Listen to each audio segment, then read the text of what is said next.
He catches a popular radio host, Charlemagne the God, on the Breakfast Club, right? Catches him saying, yeah, this one candidate, she supports transgender, rights in schools, and our tax-paying dollars is going to support that. Candidate takes that clip, puts it not only in his commercials, but puts $65 million behind the ad campaign to push that out nationally. Why is he doing it? An influencer is making a statement about, now what he edited out of this. Charlemagne went on to say, why are we talking about this? There's bigger issues we should be talking about, right? But just the fact that he isolated something that gets to people's hearts, right? That can move them, that is important to people, right? But he's putting $65 million behind it. If radio wasn't relevant, why would he even do that?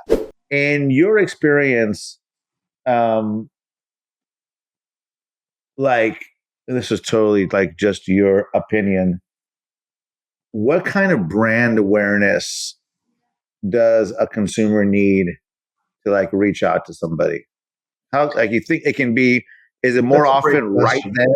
Like right then I'm like, okay, I talk to my wife in the morning, we talk about selling the house, I drive to the place and I hear a radio ad for the first time? Or is it, I've been hearing the radio ad for the last 8 months, now I'm thinking about selling? In your experience, which one do you think happens more often? Well, I think a couple things to that. And the other thing that I think is also a trend of, you've asked, what have I seen lately in the last year or two that's changed? Yes. The people now more than ever, they've been inundated with the open doors, offer pads, national companies that are pounding radio, A, because they know it works.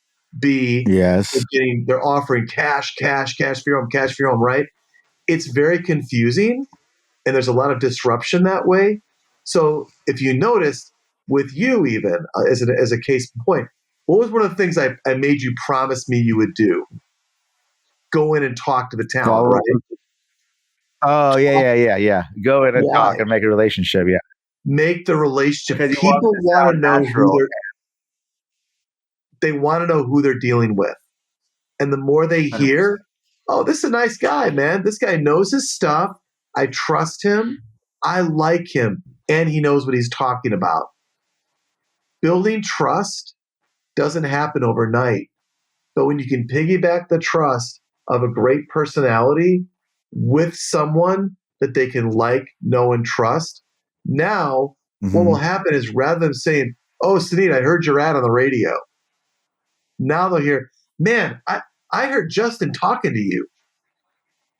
Right? Yeah. Dude, big difference. That's yes. And the more you're addressing one problem after another with a solution, what is that implanted in my brain? This guy's a problem solver. I want this guy on my side when I'm ready. Yes. Good. So that long-term brand awareness, I love it. It's what it is. And you'll get people now a year from now, and I've even when some people have told me, oh, I only got 3 phone calls last month from radio. Well, you know what? And I guarantee of those people that talk to you, probably none of them said it was the first time they ever heard you. Sure. What do they say? I've been hearing you for years. I've been hearing you for years. That's because, let's face it, less than 1% are going to list this month. Probably even less every 2 months, right? So when they're ready, they want to know, who can I trust? Who's a go-to? Dude, it's just, the brand awareness, knowing them, having a relationship, and the radio as the context. They listen to that DJ every day. Like, they think that the DJ is their friend, right? And they, and I might be going on a limb and saying this. I didn't want to say this. I didn't want to post this anywhere, but I thought if you wanted a good illustration about how powerful is radio still relevant, right? I'll still get that question. Sure. Are people still listening? Yes, of course. So we're right now. We know what happens next week. We know what happens next week, right? The biggest voting day of the year, right? Biggest job in America, right, is on the line. Yeah.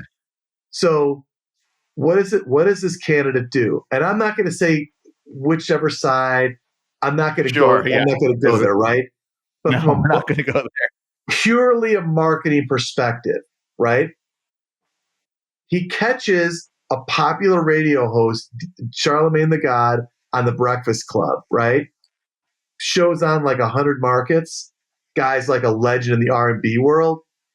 Catches him saying, "Yeah, this one candidate, she supports transgender, rights in schools, and our tax-paying dollars is going to support that."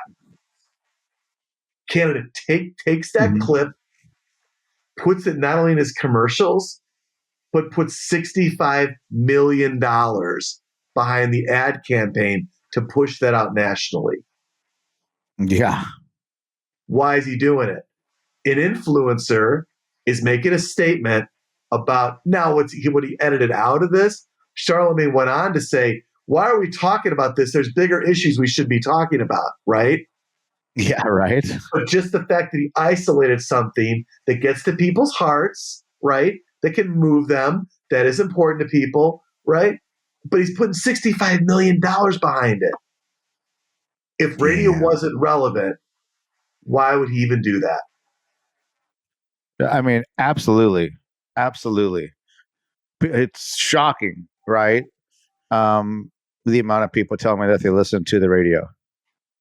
Well, I think it is. And to be fair, yes, are And people also listening at to the same podcasts? time, my wife, Matt, only listens to the radio. Well, I think the reality is because I get some people, well, people listen to podcasts now, and that's true.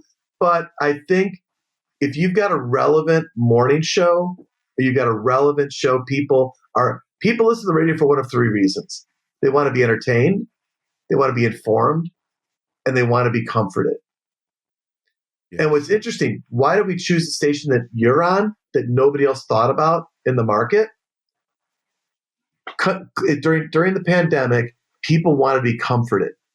They want to hear something Yes. that they know, right? Classic Totally. rock brings you back in time to when it was a better time. You've got great memories. In fact, you'll appreciate this being a musician.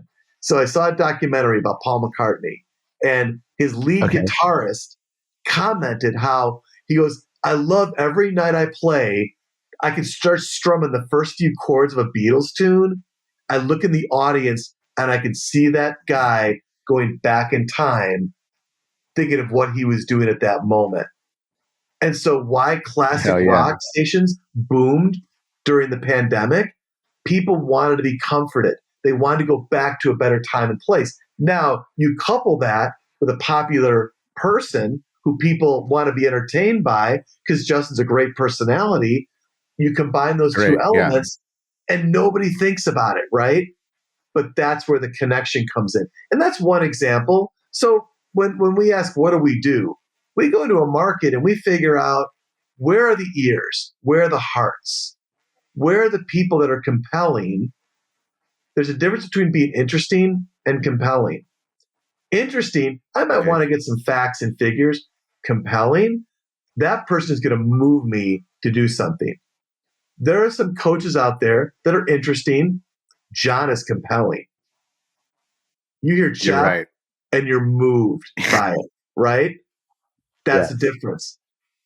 That's why you come home with notes. Like, okay, these notes are nice, but when you got someone who's moving you, that's a big difference. And that's what we look Yeah, you're for absolutely in right. personalities.